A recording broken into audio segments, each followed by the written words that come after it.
I am, as Damien said, the founder and executive director of the Australian Data Science Education Institute. We are determined to change the world of education and to actually give students a positive experience of tech and data science, and to learn that they are tools that they can use to change the world, because goodness knows the world certainly needs some changing. So I want to take you through the place of heresy in science, as well as a phenomenon known as survivorship bias, and how these relate to the extraordinary claims being made in the field of artificial intelligence. And then I'm going to talk about how I'm aiming to fix it all. And I'm sure survivorship bias won't be new to this audience.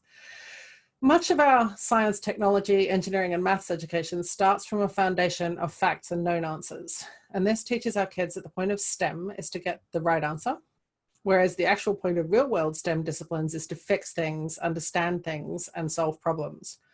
So in this talk, I want to show you why I founded ADSEI and why we're dedicated to raising heretics, and why heresy is something we desperately need right now, both in the data science industry and the world as a whole. So let's start with our definitions. Heresy is an opinion profoundly at odds with what is generally accepted. And heresy has been crucial to our scientific development. So I'm going to look at some classic scientific heresies.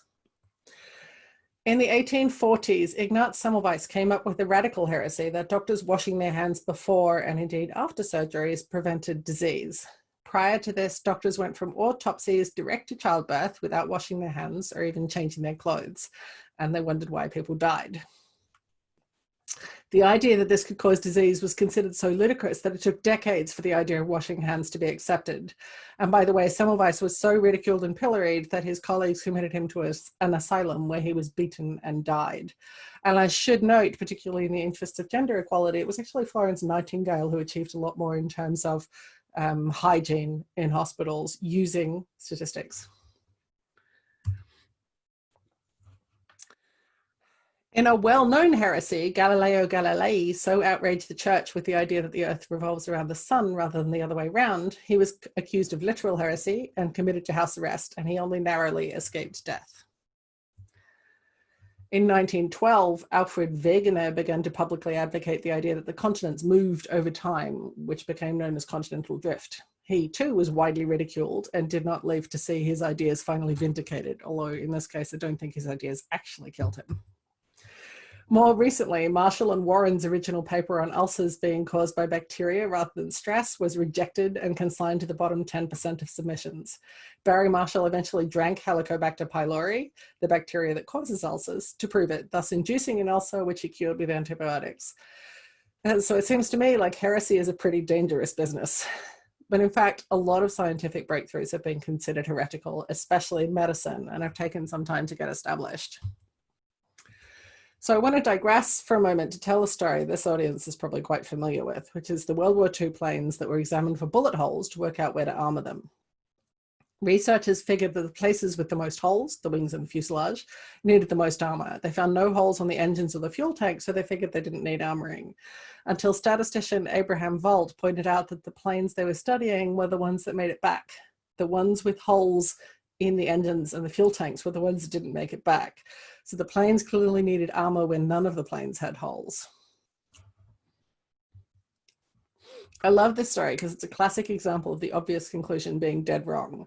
In similar results, the introduction of helmets in World War I resulted in more head injuries being treated in field hospitals. So the initial reaction was, oh my God, we have to stop using helmets. But of course, we can see what data was missing. There were less deaths, but more head injuries because people were more likely to survive. So both of these are examples of survivorship bias, where there's a chunk of data missing from the study. In these cases, it's literally survivor bias because it fails to take into account those who died or didn't make it back.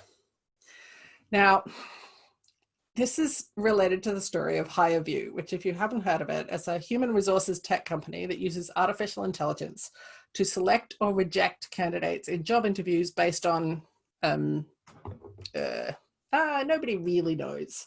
They say it's a machine and therefore it's without bias, and you can laugh and snort, but over 100 companies are already using it, including big companies like Hilton and Unilever. which is really all kinds of disturbing when they make all kinds of claims for it, but can't actually explain how it's making its decisions. So they say that the system employs superhuman precision and impartiality to zero in on an ideal employee, picking up telltale clues that a recruiter might miss. Of course, they won't tell us how their algorithm works because they want to protect trade secrets, but also because they don't really know. And I'm fairly confident I'm the only person on this call who finds that an incredibly disturbing idea. I love this quote from someone at HireView, which is that human beings are inconsistent by nature, which of course they are, and they object their subjectivity into the evaluations, which of course they do. But AI can database what the human processes in an interview. Now, just pause for a moment and try to erase from your memory the fact that they use database as a verb. But they can do it without bias. Now, I don't think you should be making a claim for an artificial intelligence to be doing something without bias unless you've got really solid testing and proof that it is. So humans are now believing in machine decisions instead of human feedback. Luke Stark, who's a researcher who studies emotion and AI at Microsoft, describes this as the charisma of numbers. I love this term because it is charisma, and people believe in numbers over just about anything else. If an algorithm assigns a number to a person, we can rank them objectively, right? Because numbers are objective and simple. What could possibly go wrong reducing a complex and multifaceted human being to a simple numerical rank, like, say, the ATAR? I think Cathy O'Neill sums it up beautifully. Models are opinions embedded in mathematics, and algorithms are opinions formalized in code. It's incredibly important that we dispel this pervasive myth that algorithms are unbiased, objective statements of truth. They are phenomenally biased and potentially really destructive. So the whole HireView system is a textbook example of survivorship bias because it's looking only at the people who made it through the same hiring process that we're now calling fatally flawed and biased, and thinking that we can now predict ideal new hires with just that data. It completely ignores the people who didn't make it through the initial processes, who might have been amazing. It also highlights an issue I've seen raised again in works like these, weapons of mass destruction made by humans and automating inequality, that people believe in numbers, computers, and algorithms over other people, even when they've been explicitly told those systems are broken. And I have a story about that too. Niels Wouters, who's a researcher at Melbourne University, some years ago designed a system called Biometric Mirror. It was a deliberately simple, utterly naive machine learning system. It took a picture of your face and then claimed to be able to tell a whole lot about you just from that picture. So the system would spit out a rating of ethnicity, gender, sexual preference, attractiveness, trustworthiness, etc. And Niels created the system explicitly to start a conversation with people about how transparently ludicrous it was to believe in a system that does this. So that he set up booths where people would come, have a photo taken, and read all of this obviously false information about themselves. Sometimes the ethnicity was way off. And that's, the one thing that you would think might be able to be determined from a photo sometimes. And he then would have the conversation about trust and ethics and issues with AI. So far, so good. That's a noble goal. But there are two postscripts to this story that are horrifying in their implications. First of all, Niels would overhear people walking away from the system, just having had the conversation about how obviously false the conclusions were and how ridiculous it all was, saying, but it's a computer and it must be right. And it doesn't think I'm attractive. And secondly, after speaking publicly about all of the issues with Biometric Mirror, Niels was contacted by HR companies wanting to buy it. 3 of them, not just the one. Just so disturbing. So here is where we start to make the connection between education and the tech industry. One of the problems in data science is that we often don't have a lot of time to challenge even our own results, never mind anyone else's. So the rush to data riches, step 3, profit, means that we don't really have time to be cautiously skeptical. We get a result, we report it, and we move on to the next data set. And people are all too willing to believe in those results. So I'd like you to put your hands up at this point if I was in the room, but just think to yourself, have you ever had to release or report on a result that you felt hadn't been fully tested, that you couldn't bet your life on?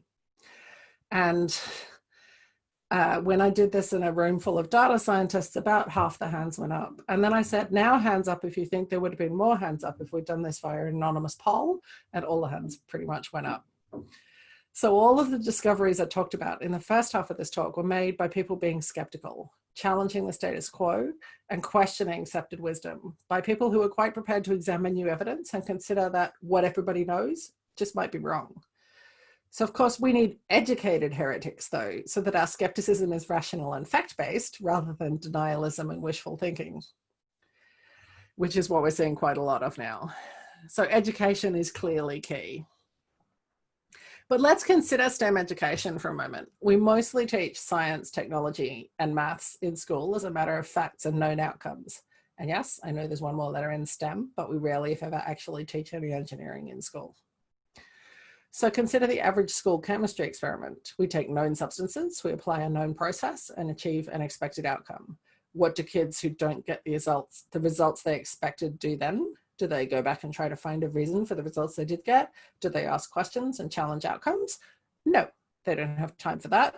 They get no credit for it. They simply copy their friends' results, or they adjust the results to get the outcome they thought they were going to get, because marks are allocated for the right answer, for the right graph. Occasionally we run a prac with unknown reagents and ask the students to identify the inputs, but here again, marks are for the correct answer.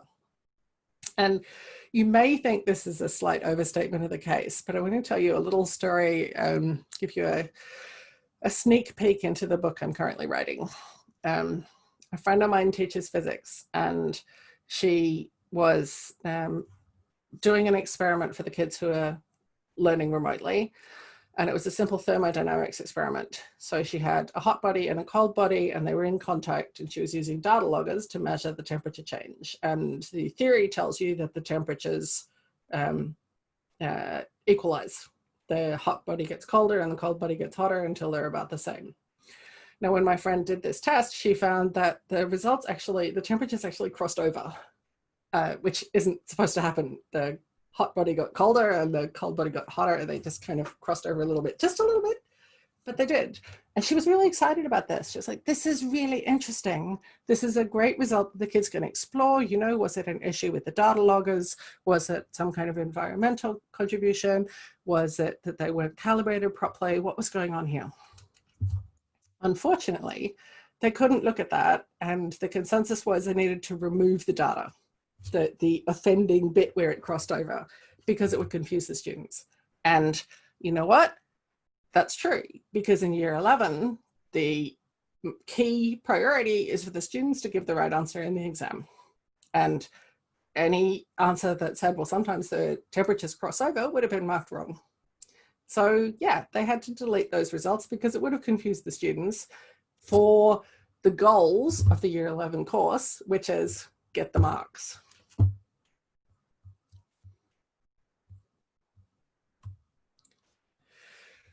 This isn't science education. This is an education in confirmation bias, in finding what you're supposed to find, in seeing what you expect to see, and in getting the right answer. It's the exact opposite of the way science should work. Science should be about disproving theories, and you only accept a theory as plausible when you've tried your hardest to disprove it and failed. And maths is much the same. The emphasis is on correct answers and known outcomes, on cookie cutter processes that produce the same result every time.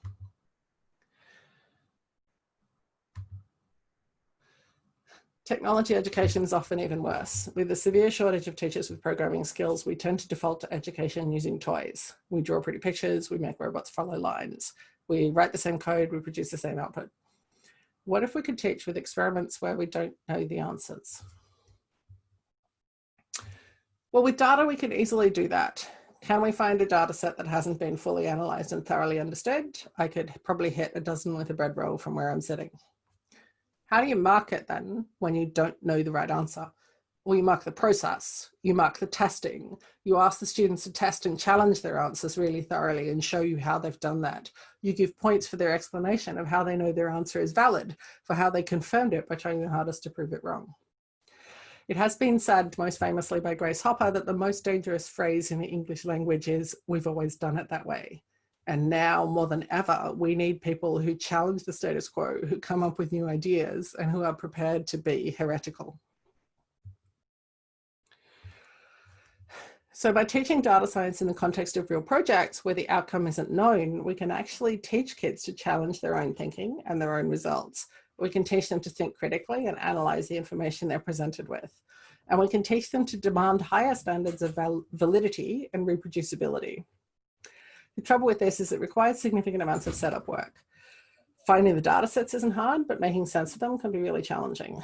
For example, when I first downloaded a vote data set from the Australian Electoral Commission and tried to find someone who could explain to me how the two-dimensional said ballot paper translated to a one-dimensional data string, I literally couldn't find anyone at the AEC who knew. There must have been somebody, but I couldn't find them. So I had to spend hours trying to make sense of the data set and derive from first principles how this ballot paper became a string, and test it to make sure it was right, mostly by making sure that the major parties were getting the kind of results that they actually got.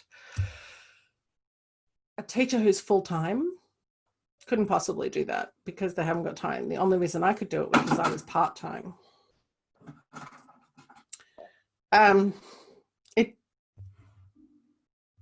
So this is the kind of work that it takes to make sense of a data set and design a project that will engage the kids and give them room to stretch their wings and really fly. The only reason I could do that was because I was part-time. So I used my own time to build projects like that. In year 10, we did projects on climate science, on elections, and on microbats, not microbits, microbats, these little guys in the picture here. In year 11, we worked with scientists to solve their computational and data needs in fields like marine biology, conservation ecology, neuroscience, astrophysics, and psychology, and cancer research. It's not often you get to say you did cancer research in year 11. The possibilities are truly endless, but a teacher with a full-time load doesn't have the capacity to take on that kind of extra work. It's just too time-consuming, even if they have the skills to start with, which is pretty rare. Enter ADSEI. To develop project ideas and lesson plans that empower kids to explore data and become rational skeptics. That's why I created it. To develop their data literacy, critical thinking, and technical skills in the context of projects that actually matter, that they really care about and they can see the meaning of. And also to provide professional development training to teachers right across the curriculum, not just in digital technologies, to integrate real data science into their teaching, to use data to make sense of the world. At ADSEI, we've created projects where kids use real data sets to explore the world, to solve problems in their own environments and communities, and most importantly, to measure and evaluate their solutions to see if they worked. We've got projects that do things like calculate how much carbon is embodied by the trees on the school grounds and then do various comparisons of the school's carbon emissions from electricity. Construct a set of criteria for good science journalism. This is one of my favorites. And then evaluate a bunch of different sources according to those criteria and visualize the results. Analyze the litter on the school grounds, find ways to fix it, implement those ways, and then analyze it again to see if it worked. Record and analyze the advertising they see around them in a week and explore its impact on their behavior. Use solar energy production and power usage data to explore a household's impact on the environment. Or use the happiness index data. That's one I got from Jeff Sachs, in a happy result of being on Q&A with a serious data idol, to explore world differences in measures like income inequality and social support, and using data from scientific observational studies to learn about whales and turtles and climate. That's just a few.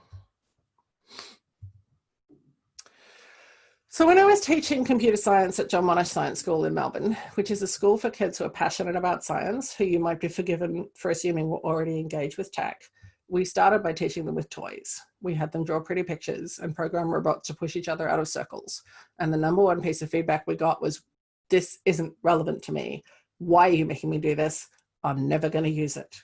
And these were kids who wanted to go on to science careers. They were going to need computation, but they could not see the point of what we were having them do.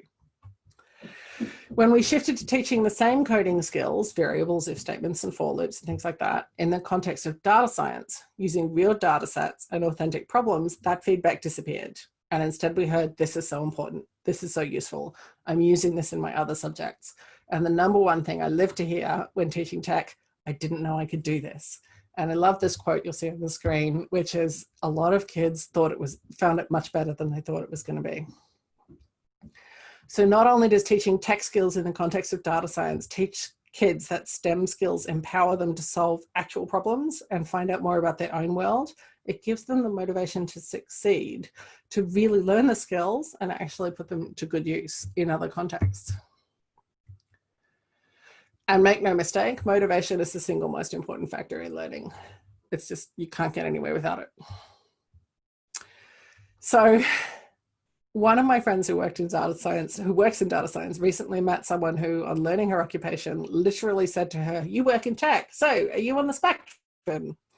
Because if I ask you to picture a computer scientist or a data scientist, maybe not you in this audience, but most people, chances are they'll picture someone like Sheldon, a young white man who's on the spectrum.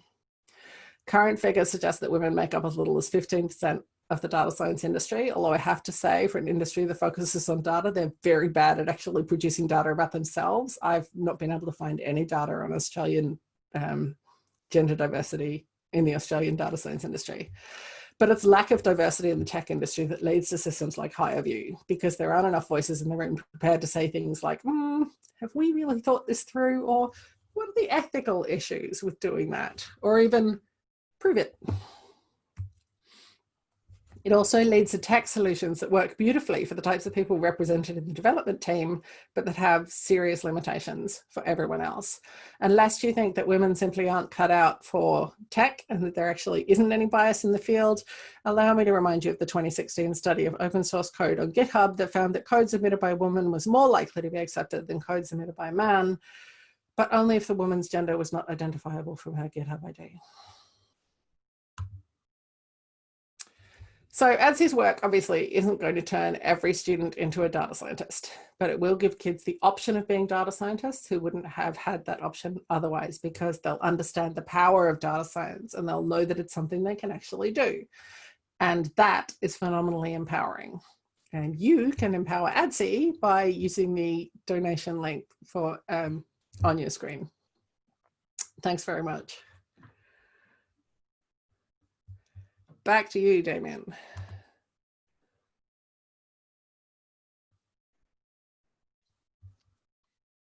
Thank you very much, Linda. Now, we have, actually, I'm just going to share, just have a nice little background while we have questions. Now, we have some questions that have been submitted. If you have any questions, make sure you use the Q&A window to write them in. Let's start from the top there.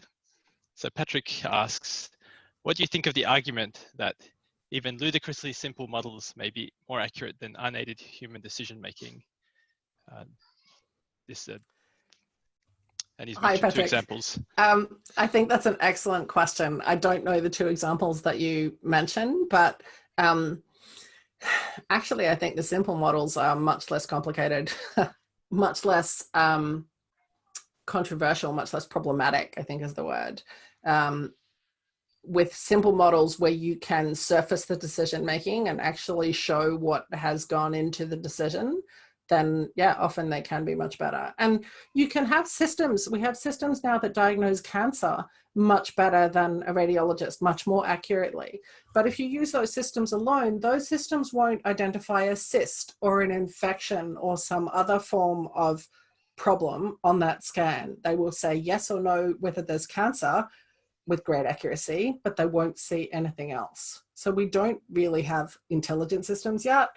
We may never have intelligent systems, so we still need to have the human in the loop, and we need to make sure that the decision making is transparent and surfaceable, so you know how the system is making its decision.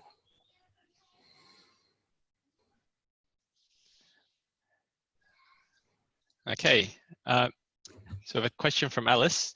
How can we teach effective skepticism in postgraduate students when there is such a big emphasis on publishing in quality Q1 journals? There is no way around that but to change the system. I completely agree. Publishing is a significant part of the issue, and it's something I've just talked about in the chapter I'm writing in my book, that as long as the emphasis is on publishing quantity rather than publishing quality, I mean, there's a slight quality measure in terms of which publications you publish in, but there is no incentive to go back and thoroughly test your result and really really challenge it and make sure it's strong. There's no incentive to find out that your system isn't as accurate as you think it is. There's no incentive to find the flaws. There is massive incentive to publish and publish fast. It's a massive problem. One of my former students came to me recently and said, how do I report an issue with a journal? He's in second year, but he found a journal article which said that stocks, their artificial intelligence system successfully predicted stock prices in 80% of cases. It was 80% successful. And he went and looked at the data that they'd used, and 80% of the time, those stocks went up in that data window that they had used. So it may well be that that system successfully predicted that all stocks went up, and 80% of the time it was right, but that wasn't mentioned in the paper.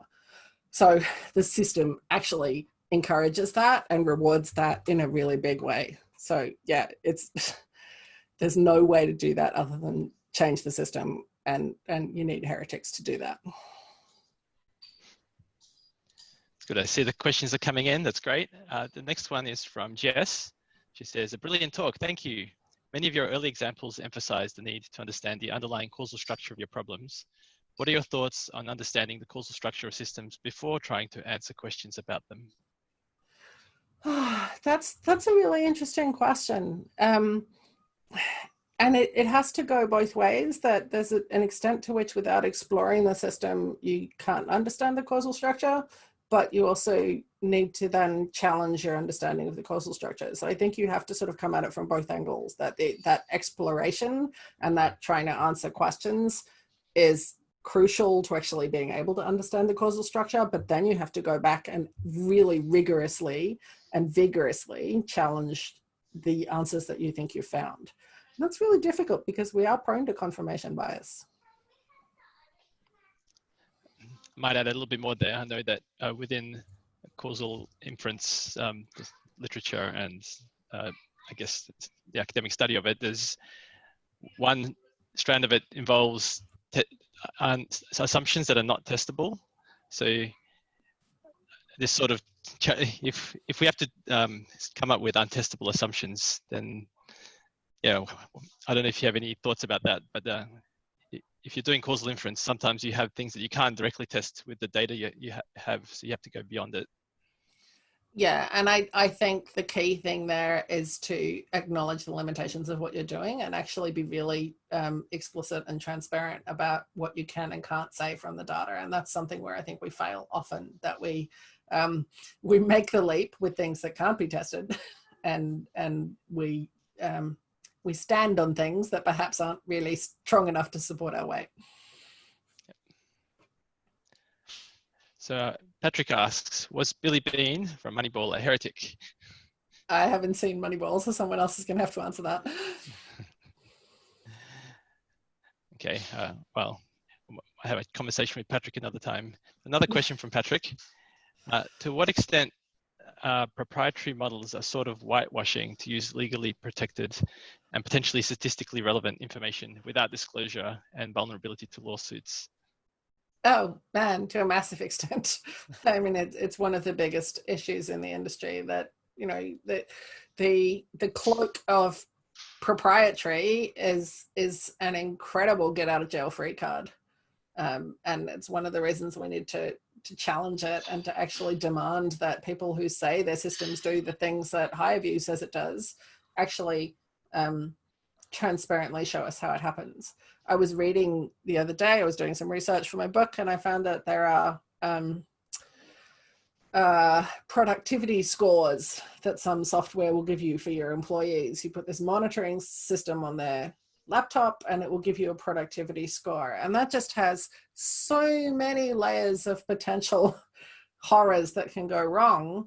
But if you can't unpack the productivity score and see how it's calculated, then there's no recourse for the employee to go, but that's not fair. You know, thinking time would be probably on a measure used by a system like that would be considered unproductive because you're not typing if you're thinking necessarily. You know, it's just, there are so many evils that happen under the cloak of legally protected systems that I think we have to do away with it. But again, that requires radical system change, which I don't see as a downside, but it's hard.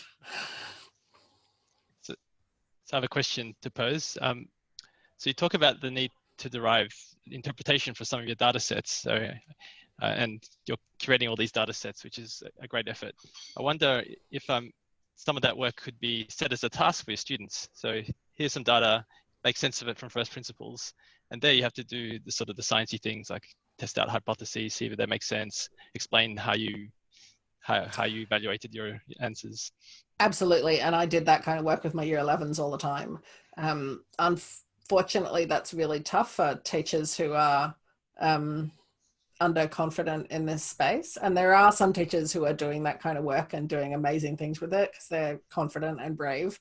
But it requires teachers to go in not knowing the answer. And that's really confronting, given that it's not the way we train teachers to teach and it's not the way the education system currently works. So yeah, it's a great way for kids to explore data, to just, you know, be let rip on it, but it requires a really different kind of classroom. I have actually 2 questions, if that's okay. Yeah. So one question I wanted to ask you was, like, in terms of coding, like, do you have any thoughts of like which particular language you would actually teach for coding? And my second question was actually, because you talked about the need for increasing diversity, do you have any ideas like how to increase that diversity? Yeah. So the first question about programming language is that I think the most important question you need to ask about any programming language you're thinking of using in the classroom is it real? Can the kids use this to do real stuff? And is it used in industry? Because although that may mean it's less sort of friendly, it means the kids are more motivated because they see this is something real that they're going to be able to use. So we were teaching the same programming techniques with toy languages, and it didn't work at all. So I think it doesn't matter which language you use as long as it's a real one and it's actually used for data science in the real world. I used Python, but that's because I'm familiar with it. The second question about increasing diversity, that's why I'm doing this, because the number of girls I taught who didn't think they could do this work, who didn't think that it was something interesting to them, as soon as they got a real problem to tackle with it, and they weren't being told that playing with robots was fun when they didn't find it fun, as soon as they got a real problem and they could see the point, they suddenly saw that this was something worth doing and something they could do. And I think if we're doing that from, you know, prep through to year 12 and also at university, I think that that's going to have a big impact on the diversity issue, because I saw my elective computer science course in year 11 double the number of girls. Now, it was only from 5 to 10, and one data point does not make a trend, but as soon as we started doing real stuff, the girls got a lot more interested. And in fact, the teacher who took over after I left said to me in tones of great astonishment, you know, the girls aren't that interested in playing games and programming games, but when we did the data stuff, they were super keen. I was like, wow, it's almost like I knew what I was doing. It made a real difference. The kids really got into it, and all of the kids that we weren't getting before could suddenly see the point. And that's not just the girls. The girls are the easily measurable part of the diversity issue that we have. One of the big diversity issues is that we're only getting the kind of people we already have. That's not so easy to measure. Thank you for that. Pleasure. On that note, I'm wondering how much data do you collect on your own efforts? In particular, can you measure the heresy of your students? I'd love to be able to measure a person's heresy. So my friends Gretchen and Michelle the 3 of us came up with a concept of being unbossable. And that all the best people are unbossable because they don't do what they're told unless they can see really good reason for it. They have to understand the reasons for what they're doing. And I think if we could measure someone's unbossability, which is kind of a measure of heresy, then I think that would be super useful. My goal is just to increase the total population level of heresy. And yeah, I don't know how you measure that, but it would be a wonderful measure of success. You can tell the person's heresy from their photo, right? I'm sure a biometric mirror could give us a measure. Okay, we have another question here. So great talk. Are there good examples from overseas that we should be adopting in Australia when it comes to data science education? Well, when I founded ADSEI, or actually before I founded ADSEI, I thought I'm going to look around and find out who's doing this wherever they are, and I'm going to join them, and we're going to make it a thing. And I looked around and I looked around. I still haven't found much going on in this space.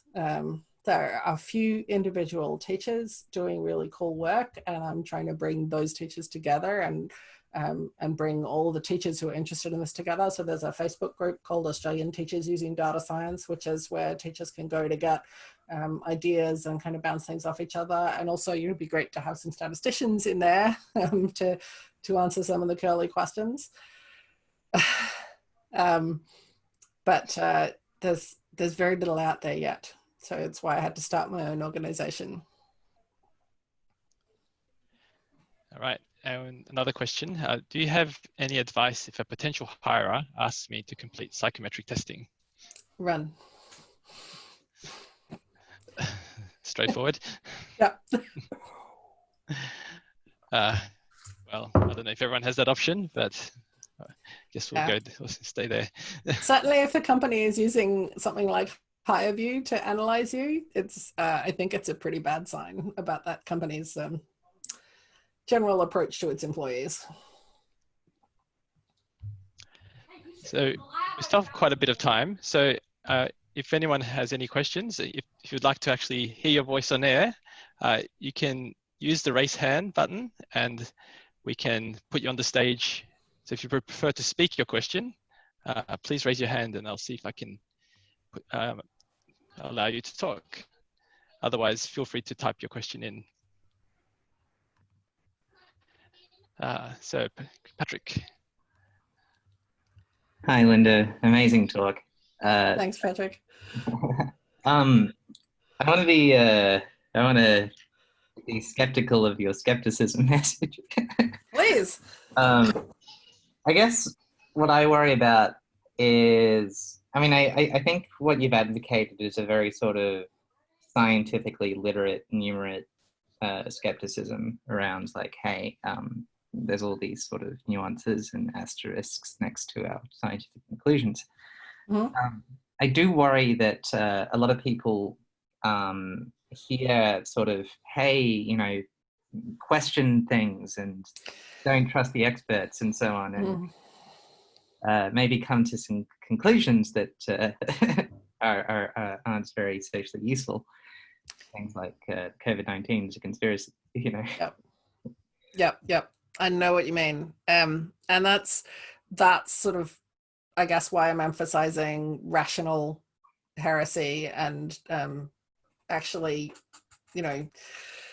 evidence-based skepticism. And my hope, I have no evidence for this, but my hope is that if we teach people to be more effective data skeptics, then they'll be more likely to spot, for example, the graph that Georgia in the US put out last week that had the data showing a nice decrease in COVID cases, but it wasn't actually sorted by date. It was sorted by size. So, a lot of people will see a graph and kind of bend at the knees. We need people to look at the graph and say, where's the zero on that scale? Why did May the 1st come before April the 28th? Things like that. It has to be educated skepticism. And I hope that if we have more educated skepticism, we'll have less people believing that autism causes vaccines and that, COVID is a conspiracy theory. We're never going to get rid of those kinds of theories entirely. When people, confirmation bias is a thing and people believe what they want to believe because it's kind of makes them feel safer in control. But the more we educate people and the better they are at actually assessing the evidence for themselves, hopefully the less susceptible they'll be to those kinds of theories. Right. Come back to me in 20 years and we'll see how we go. I'm thinking about the herd immunity case in England, and this was a thing where, like, I don't think that you can say that the herd immunity people were like illiterate or scientifically illiterate, right? Like they just screwed up they made an error in their calculations. Well, they didn't understand herd immunity. Mm. Because to achieve herd immunity, you have to have had the majority of the population get sick. Mhm. And that, people are going to die. Like to achieve herd immunity in the absence of any effective treatment, that's how it works. You get the majority of the population sick. It's not a disease management strategy in the absence of treatment or a vaccine. So that was a form of illiteracy. They did not understand what they were talking about. They didn't understand the concepts.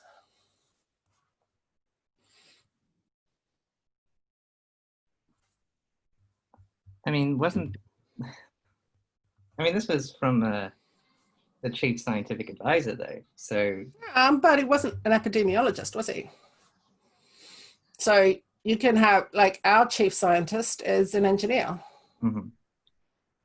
You wouldn't ask him for expert epidemiological analysis.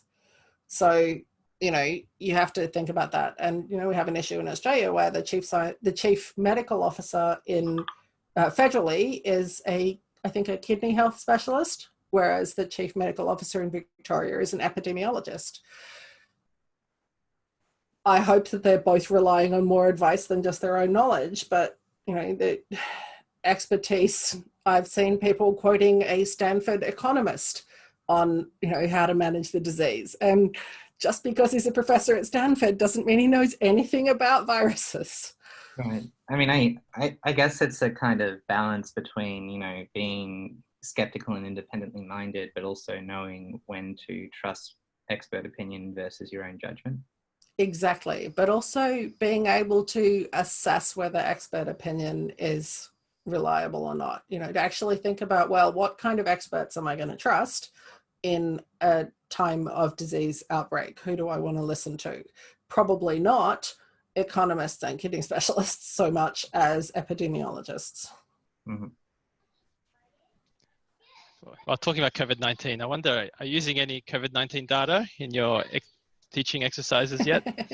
Yeah, I have been, and I put out a bunch of videos on COVID-19 data, data science explainers that you can see on YouTube to kind of tackle some of the big misconceptions around that stuff. I haven't been doing so many of those lately. I must do some more. I see there was one more question in the Q&A, which is, what is my book called and when will it come out? The when will it come out is a bit of how long is a piece of string kind of question. I don't know yet. It's going to be called Raising Heretics. At least that's the working title. Does anyone else wish to come on stage and ask a question?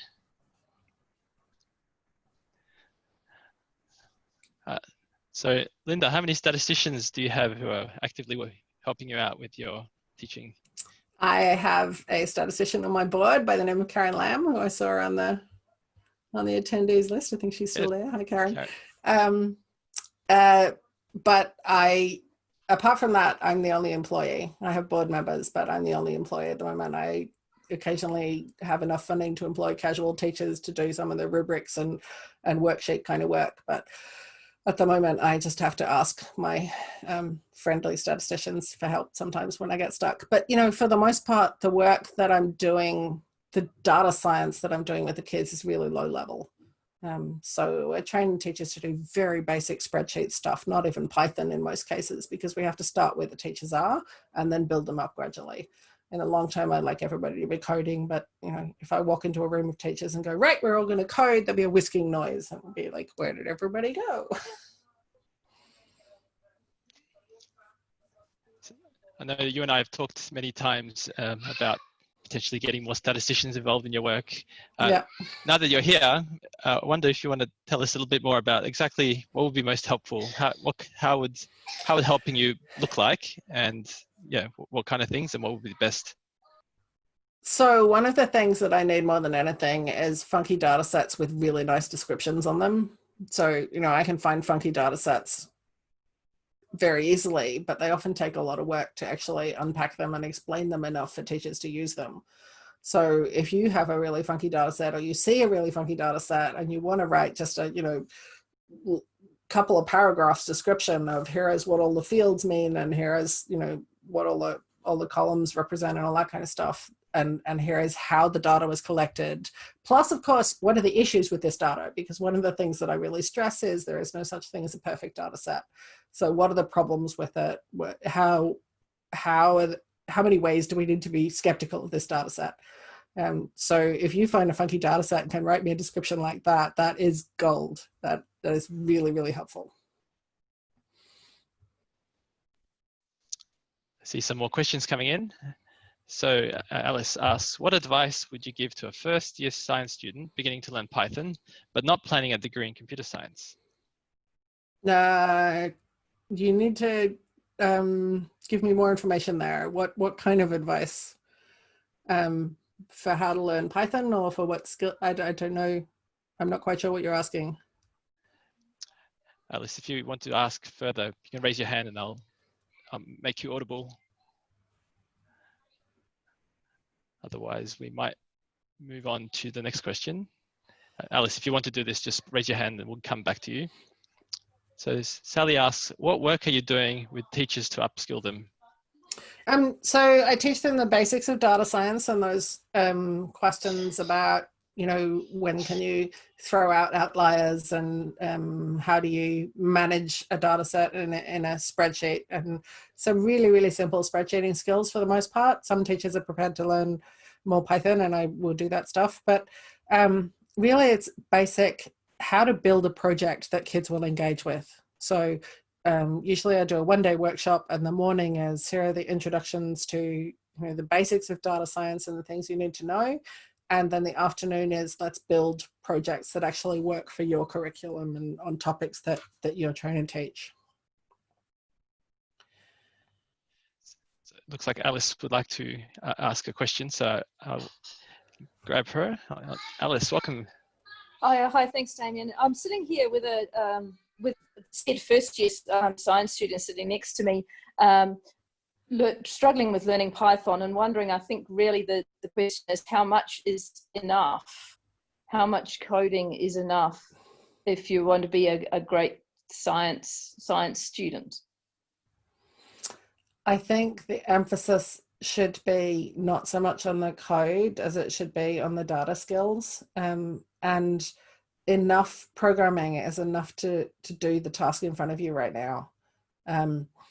That said, I know that a lot of my scientist friends find themselves frustrated in their work because they don't have the coding skills that they need to make their work go faster. So there's a lot of things, especially automating tedious tasks like basic data cleaning skills. Can I throw out anything that doesn't have an answer in column B, for example, is really easy to do in Python, but really time consuming to do manually. And a lot of scientists don't have those skills and don't have time to get them.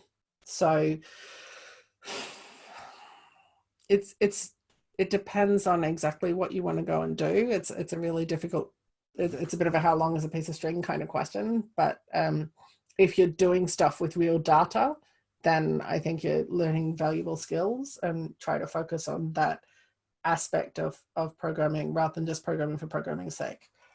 You don't need to be making programs to draw pretty pictures of bouncing balls or coding computer games, as some courses focus on. You want to be learning coding skills around data, so find yourself courses or online resources that help you do that. Thanks, Linda. That's really helpful. Excellent. So we have another question here from Patrick. Do you think machine learning education underemphasizes the role of collecting data versus constructing parametric models? Most machine learning education, I haven't even seen mentioning the collecting data at all. So yes, absolutely. And it's one of the, I'm not telling you anything you don't know, Patrick, when I tell you it's one of the serious issues in machine learning, that people are using data sets that don't support the kind of claims that they're then making for their machine learning system. They just don't have the data to do what they say they're trying to do. It's a massive issue. So I have a question from Carla here. How do you define data science? Do you teach, for example, non-data software engineering skill? like I said, I often don't teach programming at all. So I'm working with teachers who, many of whom are not confident with code. Some of them are happy to learn code, but most of them are not. I'm doing incredibly low level stuff. I would love to be doing higher level stuff, but I am doing very low level data cleaning, data analysis, data visualization, and data collection, obviously. So really it's going through the very basics, and the data literacy is the most important thing. So even if the teachers and the kids never actually learn how to do much data science themselves, but they come away knowing how to ask critical questions when they're presented with data, then I think we've done a lot.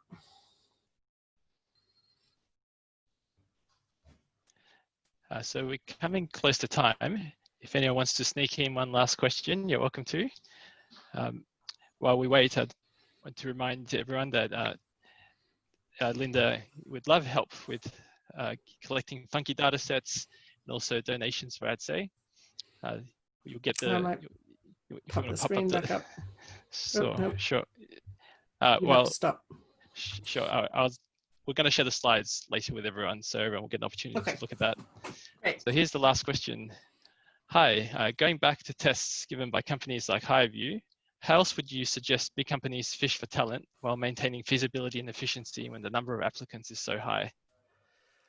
I understand the scale of the problem, and you can certainly use automated techniques to do very rough culls of, you know, applications that don't fit your stated criteria. So that would be, you know, step one would be filter the pool by having your job ad actually ask for specific things in the application and just rip out the ones that don't follow those. But at the moment, what we're doing is we have systems which are pretending to do something which we can't do reliably as human beings, but we think somehow that an AI can magically do it, which we have trained and which we have fed data, which we have, you know, collected.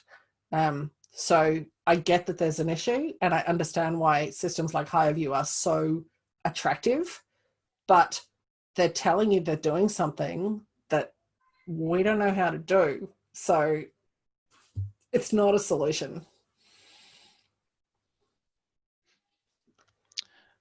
Well, thank you, Linda.